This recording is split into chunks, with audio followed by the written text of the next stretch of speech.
স্বাধীনতার 53টি বছর পার হয়ে যায়, আমাদের দেশে আছে হয় স্বজন প্রীতি, নাই দলীয়করণ, নাই আত্মীয়করণ। কতক্ষণ ঠিক কিনা কথা বলেন? কি তিনটা আছে, হয় স্বজন প্রীতি, নাই দলীয়করণ, নাই আত্মীয়করণ। এই স্বজন প্রীতি আর দলীয়করণ আত্মীয়করণ কারণে স্বাধীনতার 53টি বছর পার হয়ে যায়, সোনার বাংলাদেশে এখনো পর্যন্ত শান্তি পাওয়া যায় না। কথা বলেন? চোর যদি ধরা পড়ে, বলে স্যার গরু সহ ধরা পড়েছে, কই ওটা চেয়ারম্যানের ভাতিজা, গরু সহ ছেড়ে দাও। কথা কন? স্যার অস্ত্র সহ ধরা পড়েছে, কই এমপি সাহেবের ভাতিজা, ওরে অস্ত্র সহ ছেড়ে দেওয়া হোক। করা পড়েছে, কয় এটা হচ্ছে আমার দলের অমুক নেতা, ওরে নারী সহ ছেড়ে দাও, ওর কোনো মামলা হবে না। কতক্ষণ ঠিক কিনা? জোরে বলেন ঠিক না বেঠিক? তার মানে আমাদের দেশে স্বাধীনতার 53টি বছর পার হয়ে যায়, ম্যাক্সিমাম হয় দলীয়করণ, নাই স্বজন প্রীতি, নাই আত্মীয়করণ, যার কারণে আজ পর্যন্ত বাংলাদেশের মানুষ কোনো শান্তির সুবাতাস খুঁজে পায় না। অথচ আল্লাহ পাক রব্বুল আলামিন জুম্মার নামাজের মধ্যে দেখেন, আল্লাহ পাক রব্বুল আলামিন সূরাতুন নাহলের 90 নম্বর আয়াতের মধ্যে স্পষ্ট ভাষায় তিনি বলে দিলেন, ইন্নাল্লাহা ইয়া'মুরুকুম বিল আদলি, নিশ্চয় আমি আল্লাহ তাআলা তোমাদেরকে দুনিয়ার মধ্যে ন্যায় বিচার করার জন্য পাঠিয়েছি, হক বিচার করার জন্য পাঠিয়েছি। কিন্তু আজ গোটা বাংলাদেশে যারা বিচারকের দায়িত্ব পালন করছে, এই কথাটা তারা শুধু শুনেছে, বাস্তব জীবনে আমল করে না। কথা বলেন না কেন? আপনাদের কি কষ্ট হচ্ছে? রাগ করছেন? এবার আমার দিকে তাকান। আমাদের নবী ছিলেন ইমামুল আদিল, তিনি ছিলেন ন্যায় বিচারক। কি বিচারক? এটা কি সত্য না মিথ্যা? বজরাপুরের ভাইরা আমার দিকে তাকান। নবীজির জামানায় আমার নবী কোরআন দিয়ে রাষ্ট্র পরিচালনা করতেন। কি দিয়ে? নবীজির জামানায় একজন সম্ভ্রান্ত পরিবারের মেয়ে, নাম ছিল ফাতেমা মাখজুমিয়া। এই মেয়েটা চুরি করেছে। চুরি করার অপরাধে আল্লাহর নবীর কাছে বিচার গেছেন যে ফাতেমা মাখজুমিয়া চুরি করেছে, নবীজি আপনি এর বিচার করে দেন। আমার দিকে তাকান। আল্লাহর নবী আখির জামানার পয়গম্বর বিচারের কাঠগড়ায় দাঁড় করালেন। প্রমাণিত হলো এই ফাতেমা মাখজুমিয়া চুরি করেছে। এখন বলেন, নবীজি যেহেতু কোরআন দিয়ে রাষ্ট্র পরিচালনা করত, কোরআনের মধ্যে চোরের বিধান আছে না নাই? আল্লাহ বললেন, ওয়াসারিকু ওয়াসারিকাতু, চোর ছেলে হোক এবং মেয়ে হোক তাদের কি করে দাও। এটা আওয়াজ দিয়ে বলেন, কি করে দাও। আল্লাহর নবী আখির জামানার পয়গম্বর, তার আদালতে প্রমাণিত হলো এই সম্ভ্রান্ত পরিবারের মেয়ে, টাকাওয়ালা পরিবারের মেয়ে, বংশীয় পরিবারের মেয়ে ফাতেমা চুরি করেছেন। এই চুরি করার অপরাধে তাকে হাত কেটে দেওয়া হোক। কি করে দেওয়া হোক? জোরে বলেন, হাত কেটে দেওয়া হোক। সাহাবীদের মধ্যে গুনগুন আওয়াজ শুরু হয়ে গেল। কি হলো? সাহাবীরা চিন্তা করলেন, এ তো অনেক টাকাওয়ালা পরিবারের মেয়ে, বংশীয় পরিবারের মেয়ে, তার যদি হাত কেটে দেওয়া হয় আমাদের আগামী দিনে দিন প্রচারের সমস্যা হতে পারে, আমাদের বিভিন্ন কাজের বিঘ্ন হতে পারে, আমাদের বিভিন্ন প্রশ্নের সম্মুখীন হতে পারে। এই জন্য কয়েকজন সাহাবী চিন্তা করলেন, এই ফাতেমা মাখজুমিয়ার হাত কাটা বাদ দিয়ে আল্লাহর নবী যদি কোনো হালকা শাস্তি দিয়ে যদি তার বিচার কার্যটা করত, আমাদের জন্য বড় ভালো হতো, আমাদের জন্য বড় কল্যাণ করা হতো। আল্লাহু আকবার বলবেন না? কিন্তু কোন সাহাবী নবীদের সামনে যাওয়ার সুযোগ ভয়তে পায় না। কিন্তু একজন সাহাবী, নবীজি তাকে খুব মহব্বত করতেন, ভালোবাসতেন। তার নাম ছিল উসামা ইবনে জায়েদ। কি নাম বললাম? উসামা ইবনে জায়েদ। সবাই উসামা ইবনে জায়েদকে ডাকছিলেন। ডাকতে বললেন, ও উসামা, আল্লাহর নবী তোমাকে খুব মহব্বত করে, স্নেহ করে, ভালোবাসেন। আমরা সাথীরা তোমাকে একটা দরখাস্ত নিয়ে নবীজির কাছে পাঠাতে চাই। ওসামা বলে, কি দরখাস্ত? বলে, আল্লাহর নবী আখিরি জামানার পয়গম্বরের আদালতে একটা সম্ভ্রান্ত পরিবারের মেয়ের বিচার হয়েছে, নাম হচ্ছে ফাতেমা মাখজুমিয়া। ও ওসামা, এই মেয়েটির হাত কাটার আদেশ করেছে নবীজি। তুমি আমাদের পক্ষ থেকে নবীজির কাছে একটা বাণী পৌঁছায় দাও, এই মেয়েটার হাত কাটা বাদ দিয়ে নবীজি যেন কোনো একটা হালকা শাস্তি দিয়ে তার বিচার কার্যকর করে, তাহলে আমাদের জন্য কল্যাণ হবে। তুমি কি পারবা আমাদের দায়িত্ব পালন করতে? হযরত উসামা ইবনে যায়েদ রাদিয়াল্লাহু তাআলা সাথীদের কথা অনুযায়ী নবীজির সামনে চলে গেলেন। আল্লাহু আকবার বলেন। আল্লাহর নবীর সামনে যাওয়া মাত্রই নবীজি তাকে সালাম দিলেন। কিতাবের মধ্যে এসেছে আল্লাহর নবীর আগে কেউ কখনো সালাম দিতে, জোরে বলেন, পারে নাই। এরপরে নবীজির সামনে যদি কেউ কোনো কথা বলতে যাইতো, সে যদি ছোট মানুষও হতো, আল্লাহর নবী তার কথাগুলো মনোযোগ দিয়ে শুনতো এবং কথা বলা যতক্ষণ না পর্যন্ত তাদের শেষ না হতো, নবীজি তার সিনাটা, তার চেহারাটা তাদের দিক থেকে ঘোরাতেন না। সুবহানাল্লাহ বলেন। এরা কি নেতা ছিল দেখেন। আর আমাদের দেশের নেতা দেখেন, কেউ যদি চেয়ারম্যান বানায়, দাবি দাবা নিয়ে যদি কর্মীরা তার বাড়িতে যেতে চায়, আগেই দেখা যায় সামসারা বাড়ির বাইর থেকে বলে, এই এখন চেয়ারম্যান সাহেবের সাথে দেখা করার সময় নাই, আছে না নাই? এই কথা বলেন, আছে না নাই? আমি মহেশপুর কোটচাঁদপুরবাসীর বলতে চাই, আগামী দিনে আমরা এমন একটা নেতা দেখতে চাই না যে তার নেতার সাথে দেখা করার আগে চামচাগুলো দূর দূর করে খেয়ে দিয়ে দেয়। এই নেতা আমরা দেখতে চাই না, কথা বলেন ঠিক কিনা? যেই নেতাগুলোর দরবার আমার আপনার জন্য 24 ঘন্টা উন্মুক্ত থাকবেন, যারা মস্তদ অবনত করেন, একজন দিনী মজুর শ্রমিকের কথাও যেমন মনোযোগ দিয়ে শুনবেন, একজন ধনী ব্যক্তির কথাও মনোযোগ দিয়ে শুনবে। আমরা যেমন সৎ আদর্শবান নেতা দেখতে চাই, কথা বলেন ঠিক যাবে ঠিক? আমার ভাইরা আমার, নবী করিম সাল্লাল্লাহু আলাইহি সাল্লাম উসামা ইবনে যায়েদকে সালাম দিলেন। ওয়াজ মনে আছে? ওসামা সালামের জবাব দিলেন। এরপরে নবীজি বলছেন, ওসামা কোনো কথা বলবা নাকি? বলেন, ইয়া রাসূলুল্লাহ, একটা কথা নিয়ে এসেছি আমাদের সাথীদের মধ্য থেকে আপনার কাছে প্রস্তাবনা দেওয়ার জন্য। নবীজি বলছে, বলো তুমি কি বলতে চাও? ওসামা ইবনে যায়েদ বলছেন, ইয়া রাসূলুল্লাহ, আপনার আদালতে একটা মেয়ের বিচার হয়েছে, নাম হলো ফাতেমায়ে মাখজুমিয়া। নবীজি, এই মেয়েটা অনেক সম্ভ্রান্ত পরিবারের, টাকাওয়ালা, বংশীয়। এই মেয়েটার অপরাধ করার কারণে আপনার আদালতে প্রমাণিত হচ্ছে সে চোর। আপনি তার হাত কাটার অনুমতি দিয়েছেন। নবী গো, যদি তার হাত কাটা বাদ দিয়ে যদি কোনো একটা হালকা শাস্তি দিয়ে তার বিচার কার্যকারিতা করা যেত, আমাদের জন্য ভালো হতো। বলার সাথে সাথে নবীজির চোখগুলো লাল বর্ণের হয়ে গেল। নবীজির চেহারার মধ্যে একটা রাগান্বিত ছাপ চলে আসলো। আল্লাহর নবী ডাকতে বললেন, উসামা, তুমি কি জানো না এই পৃথিবীতে আল্লাহ পাক রব্বুল আলামিন যত নবী রাসূলকে প্রেরণ করেছে, অনেক নবী রাসূল কওমের লোকেরা তাদের কিতাবের মধ্যে অনেক রদবদল করেছে। যেমন তাওরাত, জাবর, ইনজিল নামক কিতাব, এখানে ধর্ষণের শাস্তি ছিল। কেউ যদি বিবাহিত হয় তাকে পাথর নিক্ষেপ করে সংসার করবা। কিন্তু এই কওমের লোকেরা তাদের কিতাবের মধ্যে রদবদল করে নিজেদের মন করা আইন শিখে প্রবেশ করেছে, যার কারণে আল্লাহ তাদের উপর লানত করেছে, তাদের উপর অভিশাপ দিয়েছে। ওসামা, তুমি কি চাও আমি নবীর উপরে আল্লাহ পাক রব্বুল আলামিন সেই গজব, আমার উপরে সেই লানত বর্ষণ করুক? এটা কি তুমি কি চাও? ওসামা ইবনে যায়েদ বললেন, ইয়া রাসূলুল্লাহ, ইয়া হাবিবাল্লাহ, আমি এটা চাই না। এদিকে তাকান।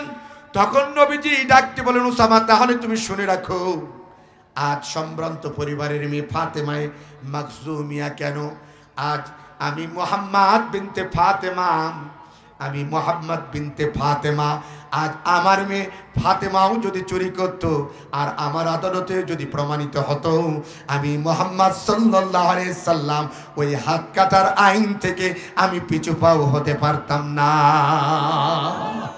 সুবহানাল্লাহ বলেন। ও মহেশপুর কোটচাঁদপুর থানার ভাইরা আমার, বলেন, আমার বাংলাদেশে কোন চেয়ারম্যান, কোন এমপি, কোন মন্ত্রী এই কথা বলার অধিকার রাখে যদি তার ছেলে চুরি করেন যে তার হাত কেটে দিতে হবে, এমন কথা বলার সাহস কার কি আছে? জোরে বলেন। আরো বরঞ্চ চোরকে কেমনে বাঁচানো যায়, তাকে কেমনে করে আগামী দিনে প্রমোশন দেওয়া যায়, তার গদির পরিবর্তন করা যায়, আরো বরঞ্চ তাকে ফুলের মালা গলায় দিয়ে রাজপথে মিছিল দিয়ে নিয়ে আসা হয়। অমুক ভাইয়ের চরিত্র ফুলের মতন পবিত্র, অথচ কয়েকদিন আগে ধরা পড়েছে গরু চুরি করতে গিয়ে। কতক্ষণ ঠিক না বেটি? অমুক ভাইয়ের চরিত্র ফুলের মতন পবিত্র, দেখে তাই নামাজ পড়ে না একক, তো গাঁজা খায় সাতুক। কথা বলেন না কেন? হ্যাঁ, আছে না নাই?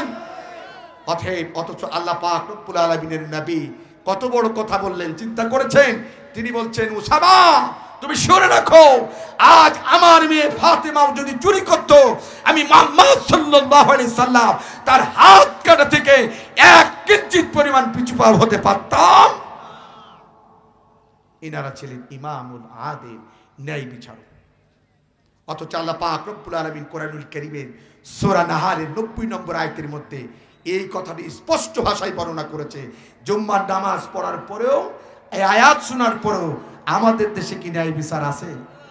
90 থেকে 95% মুসলমানের দেশে এদেশের বিচারক করে যে রায় দেয়, কুত্তাও ভয় পায় না, জানি কখন আমার যাবজ্জীবন কারাদণ্ড দেয়। কথা বলেন না কেন? কুত্তাও ভয় পায়। অনেকেই বলতে পারেন হুজুর নবীদের বিষয় ভিন্ন, সাহাবীরা কি ন্যায় বিচার করেছে একটু বলেন? সাহাবীরাও ন্যায় বিচার করেছেন। আমার দিকে তাকান, বলেন তো মুসলমানদের খলিফা কয়টা ছিল? একজন ছিল হযরত আবু বকর, একজনের নাম ছিল হযরত ওমর, একজনের নাম ছিল হযরত আলী, আর একজনের নাম ছিল হযরত জিন্নুরাইন, হযরত উসমান জিন্নুরাইন রাদিয়াল্লাহু তাআলা। তাহলে মুসলমানদের খলিফা কয়টা? আমার দিকে তাকান, তৃতীয় খলিফার নাম ছিল হযরত আলী। এই হযরত আলী যখন রাষ্ট্রপ্রধান, প্রধানমন্ত্রী, তার জামানায়, তার খেলাফতের সময় তিনি যখন রাষ্ট্রপ্রধান, তার একটা যুদ্ধের ঢাল একজন ইহুদি চুরি করেছে। হযরত আলী জানতে পেরেছেন অমুক ইহুদি তার বাড়ি থেকে যুদ্ধের ঢালটা চুরি করেছে। এখন হযরত আলী চিন্তা করলেন, এই যুদ্ধের ঢালটা যদি আমি জোর করে তার বাড়ি থেকে এখন আনি, মানুষ লোকে আমাকে বলবে আলী ক্ষমতা পেয়ে অপব্যবহার করছে বা পরের সম্পদ জোর করে লুণ্ঠন করছে। কথা বলেন ঠিক কিনা?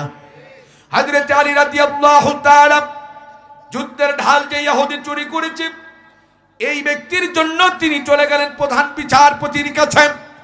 তার জামানায় যিনি প্রধান বিচারপতি ছিলেন, তার নাম ছিল কাজী ইসরাহিম। কি নাম বললাম? কাজী ইসরাহিম। ইনি ছিলেন হযরতে আলী রাদিয়াল্লাহু তাআলার জামানায় প্রধান বিচারপতি। হযরতে আলী গেলেন, সালাম দিলেন, এরপরে ডাক দিয়ে বললেন, প্রধান বিচারপতি ভাই কাজী ইসরাহিম, অমুক যুদ্ধের একটা ঢাল একজন ইহুদি চুরি করেছে, আপনি আমার বিচার করে দিন। কি করে দিন? বিচার করে দিন। কাজী ইসরাহিম বললেন, বিচার করতে পারি, শর্ত আছে। জোরে বলেন কি আছে? এদিকে শিক্ষণীয় বিষয়, বিচার করতে পারি, কি আছে? শর্ত আছে। বলে কি শর্ত? এই যুদ্ধের ঢালটা যে আপনার বাড়ি থেকে চুরি করেছে, এর কি কোনো সত্য প্রমাণ আছে? এর কি কোনো সাক্ষী আছে? তার মানে ইসলামের দৃষ্টিতে সত্য সাক্ষী প্রমাণ না থাকলে সেই মামলা কাউন্ট করা। জোরে বলেন। কিন্তু আমরা এমন একটা দেশে বাস করি, এখন সত্য প্রমাণ করা লাগে না, সাক্ষীও থাকা লাগে না, মিথ্যা মামলা দেয়। গাড়ি পোড়াই কালীগঞ্জে, মামলা হয় আমার মহেশপুরবাসীর। কতক্ষণ ঠিক কিনা? গাড়ি পোড়াই সিঙেই দেয়, মামলা হয় আমাদের হুজুরদের নামে। কতক্ষণ ঠিক কিনা? আরো জোরে বলেন ঠিক না বেটি? আবার মামলার নাম কি? গায়েবী মামলা। জোরে বলেন কি মামলা? এই কথা বলেন কি মামলা?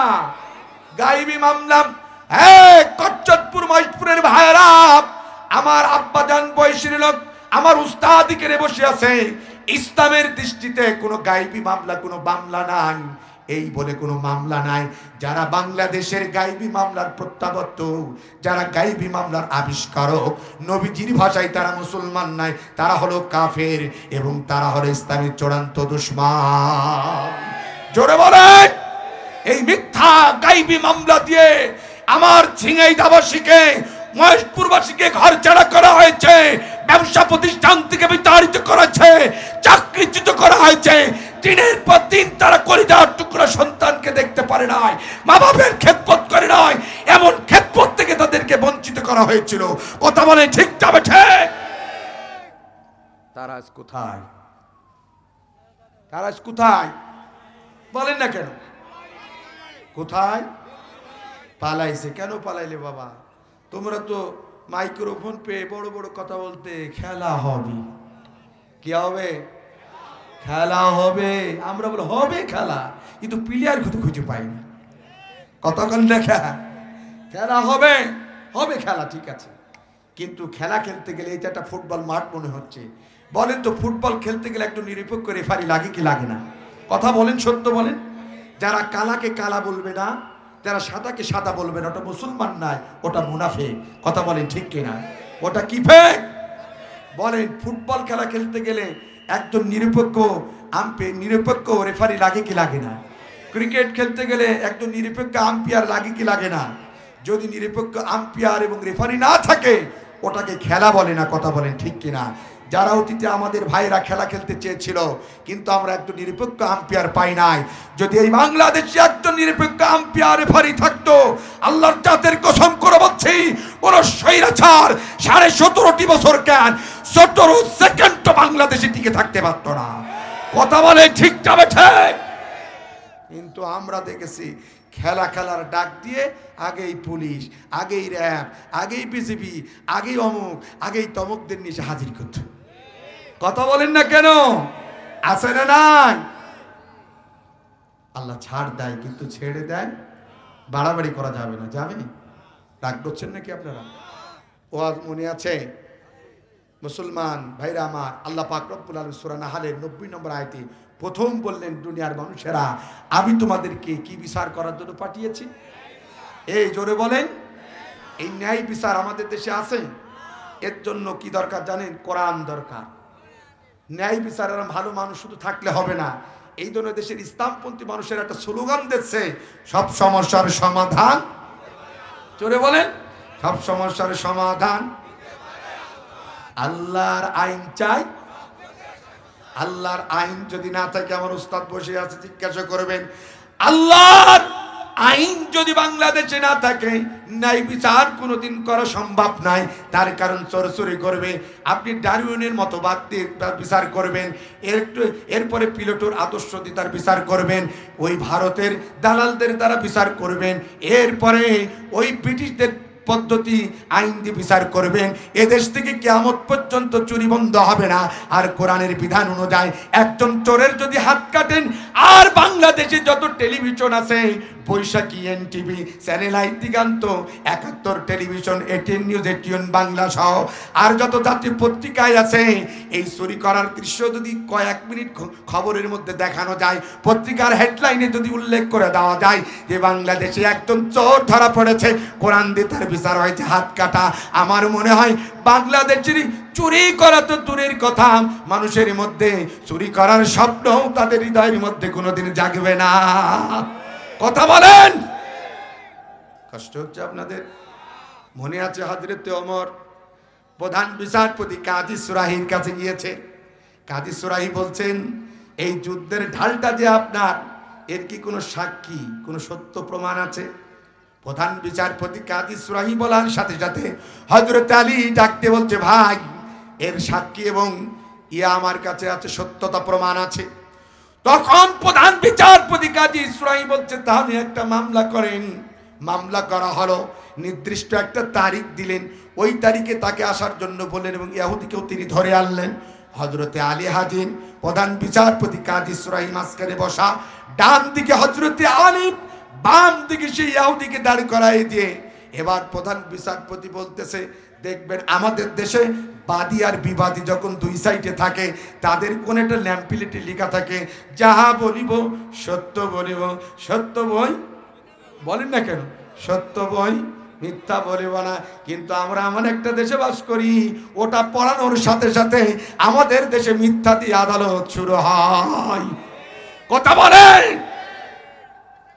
প্রধান বিচারপতি কাজী সুরাহি ডাকতে বলছেন, ভাই, এই যুদ্ধের ঢালটা যে আপনার, এর কি কোনো সাক্ষী আছে? হাত উঁচু করে বললেন, হ্যাঁ আছে। কে সেই সাক্ষী? হযরতে আলী দাঁড়িয়ে বললেন, আমার ছেলে হযরতে হাসান জানে এই যুদ্ধের ঢালটা আমার। 1 নম্বর সাক্ষী হচ্ছে আমার ছেলে হযরতে হাসান। হযরতে আলী ডাক দিয়ে বললেন, আমার ছেলে হাসান। প্রধান বিচারপতি কাজী সুরাহি ডাক দিয়ে বললেন, আপনার ছেলে হাসানকে আমি সাক্ষী হিসাবে মানতে পারবো না। 2 নম্বর ডাকতে বললেন, ও ভাই আলী, এই যুদ্ধের ঢালটা যে আপনার, এটার কি কোনো প্রমাণ আছে, আর কোনো সাক্ষী আছে? বলে, হ্যাঁ। কে সেই সাক্ষী? হযরত আলী রাদিয়াল্লাহু তাআলা ডাকতে বললেন, আমার একটা আজাদ গোলাম আছে, সে জানে এই যুদ্ধের ঢালটা আমার। প্রধান বিচারপতি কাজী সুরাহি বললেন, এই যুদ্ধের ঢালটা যে আপনার নিজস্ব আজাদ গোলাম সাক্ষী, এই সাক্ষীও আমি। এইগুলো বাদে কি আর কোনো সাক্ষী আছে? হযরত আলী ডাক দিয়ে বললেন, এই 2 জন বাদে আমার হাতে আর কোনো সাক্ষী নাই।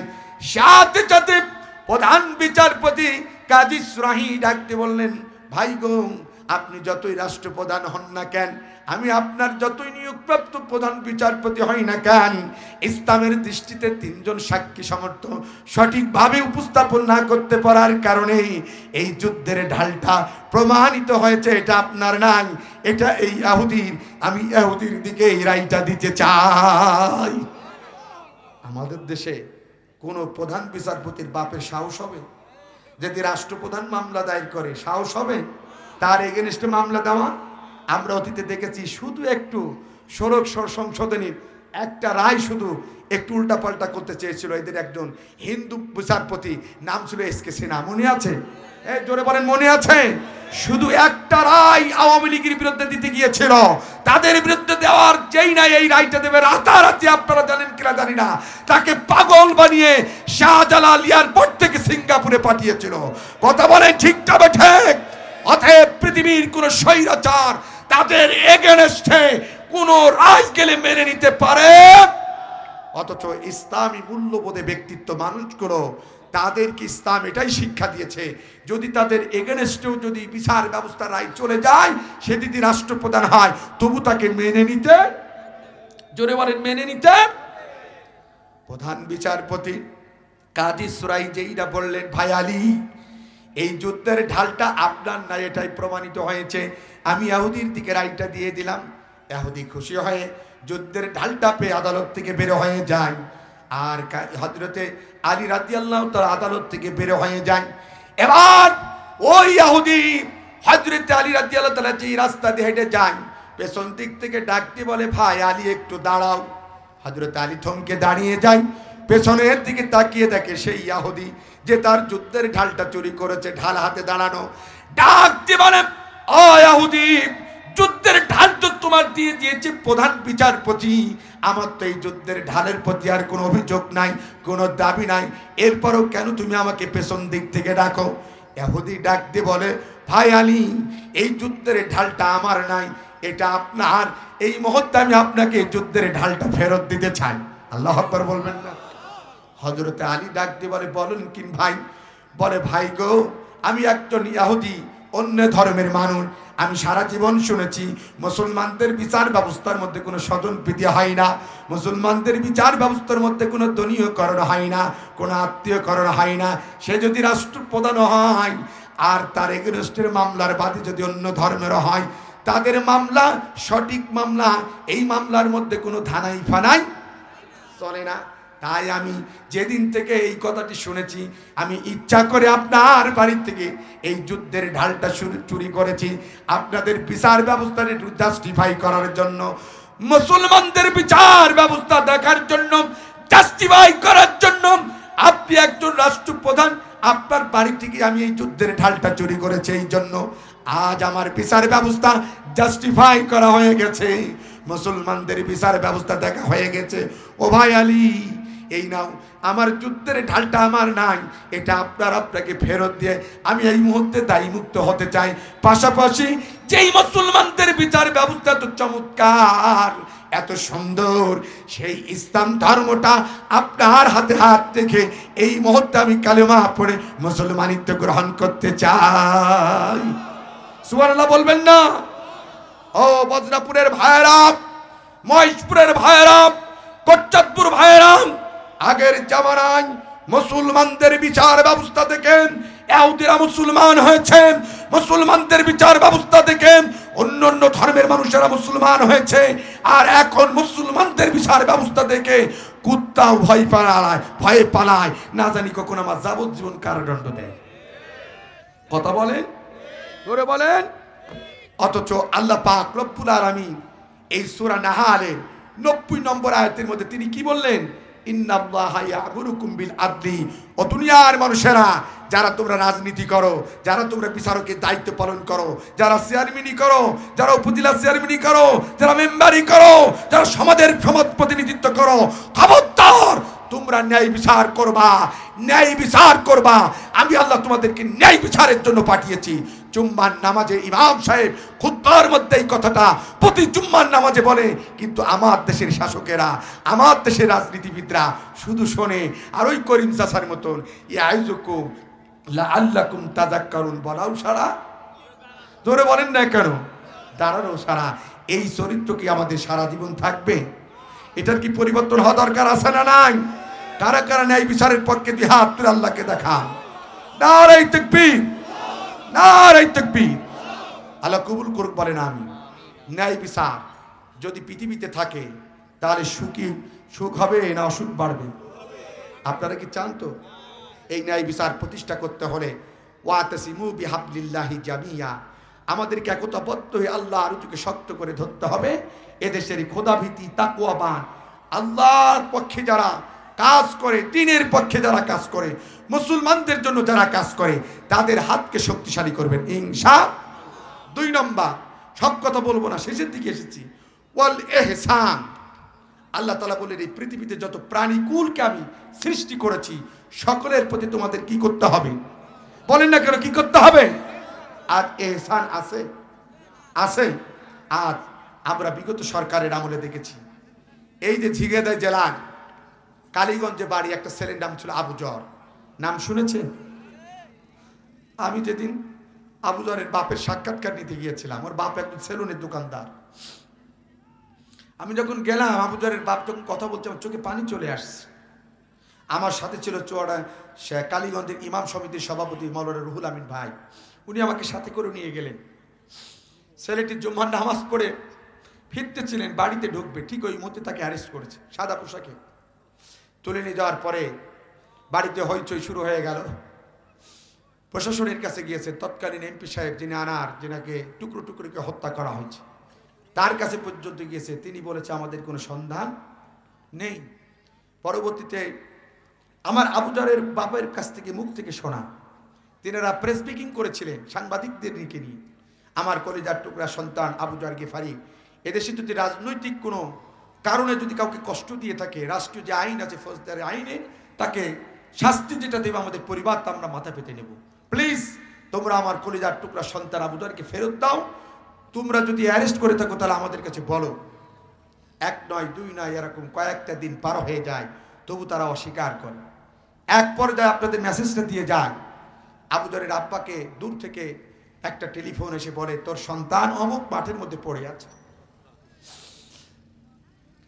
গ্রামের মানুষজন গিয়ে দেখে কলিজার টুকরা সন্তান আবু জর, তার চোখগুলো তুলে নেওয়া হয়েছে, তার হাত কাটা হয়েছে, পা কাটা হয়েছে, বুকের মধ্যে বুলেট ছুড়ে মারা হয়েছে।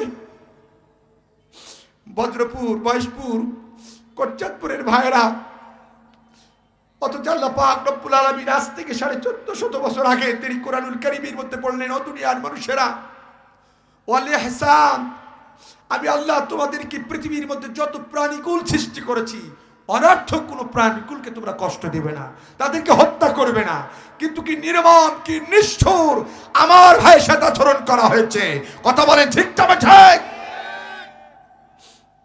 মানুষের ইহসান দিন দিন আমাদের একে অপরের প্রতি উঠে যাচ্ছে, মায়া মমতা উঠে যাচ্ছে। সন্তান বাবাকে হত্যা করছে, বাবা সন্তানকে হত্যা করছে, স্ত্রী স্বামীকে খুন করছে, স্বামী স্ত্রীকে খুন করছে, একদল বিরোধী মতের মানুষ আর একদল বিরোধী মনের মানুষকে অকারণে হত্যা করছে। কথা বলে ঠিক। আজকের নিউজ একটা দিয়ে যায়। আমি কুষ্টিয়াতে থাকি, ভেড়ামারাতে। ভেড়ামারার পাশেই হচ্ছে মিরপুর থানা। এখন নতুন করে, আমি এখানে বিএনপির ভাইরা থাকলে রাগ করবেন না, নতুন করে আপনাদের দলের মধ্যে এরকম কিছু চাঁদাবাজ ঢুকছে। জাসদ আওয়ামী লীগের বড় বড় নেতা, তাদের টাকা আছে, আপনাদের কাছে আসবে। আপনারা যারা পদ পদবি দিয়ে এই অশান্ত দেশটাকে, শান্ত দেশটাকে তারা অশান্ত করার পাই তারা করবেন। মনে রাখবেন 36 জুলাই আবু সাইদ মুগ্ধকে যেমন একজন ফ্যাসিস্ট সরকারকে পতন ঘটাতে বেশি সময় লাগে নাই, যারা এদেরকে মদত দেবে, এদেরকে চাঁদাবাজ, সন্ত্রাস, এরপরে হাট ঘাট মাঠ দখল করার সুযোগ তৈরি করে দেবেন, এদেশের বৈষম্য বিরোধী ছাত্র আন্দোলন লাগবে না, এদেশের একদল তরুণেরা তোমাদেরকে আবার ওই দাঁড়াবো উদ্দেশ্যে পাঠিয়ে দিবে। এদেরকে সাবধান করে দিলাম। একজন ভাইকে হত্যা করা হয়েছে, হয়তো কথাটা রেকর্ড হচ্ছে, কি কারণে হত্যা করেছে এটা সেন্ট্রাল কমিটি পর্যন্ত জানা দরকার।